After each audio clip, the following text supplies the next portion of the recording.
প্রিয় দর্শক বন্ধুরা, এই মুহূর্তের জন্য আপার প্রাইমারি থেকে উঠে আসছে জরুরি সংবাদ আপডেট, সিট আপডেটকে নিয়ে ভেরি আর্জেন্ট তথ্য। তাই আর্জেন্ট ভিত্তিতেই ভিডিওটা কিন্তু ক্রিয়েট করতেই হচ্ছে। ভিডিওটিকে শেষ পর্যন্ত ওয়াচ করবেন, কোনোভাবে কিন্তু স্কিপ করবেন না। স্টিল নাও দেখবেন, চ্যানেলটিকে অতি অবশ্যই সাবস্ক্রাইব করে নিয়ে সঙ্গে থাকবেন। তো চলুন কথাবার্তা না বাড়িয়ে আমরা মূল টপিকে ফোকাস করি। বন্ধুরা, এই মুহূর্তে উঠে আসছে জরুরি সংবাদ, সিট আপডেটের দাবিকে সামনে রেখে।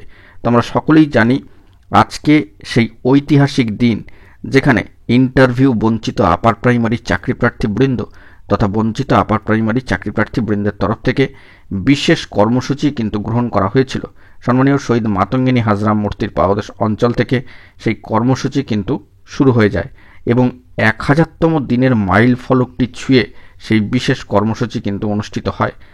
ইন্টারভিউয়ের 15 দিন আগে পর্যন্ত যাবতীয় শূন্যপদ আপডেট করে, সিট আপডেট করে নিয়োগ প্রক্রিয়াকে সম্পন্ন করতে হবে এবং যতক্ষণ না পর্যন্ত এই সিট আপডেট হচ্ছে এবং নিয়োগ প্রক্রিয়া সম্পন্ন হচ্ছে, তারা কিন্তু অবস্থান কর্মসূচি চালিয়ে যাবেন। এই মর্মে কিন্তু বার্তা এসেছে ইন্টারভিউ বঞ্চিত আপার প্রাইমারি চাকরিপ্রার্থীবৃন্দ তথা বঞ্চিত আপার প্রাইমারি চাকরিপ্রার্থীবৃন্দের তরফ থেকে।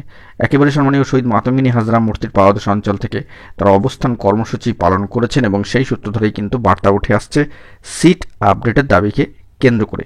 সিট আপডেটকে নিয়ে কমিশন কি পদক্ষেপ গ্রহণ করবে এখনো পর্যন্ত কিছুই জানা যাচ্ছে না। আজকের দিন অতিক্রান্ত হলে কি হবে না হবে সেটাও কিন্তু এই মুহূর্তে বলা যাচ্ছে না।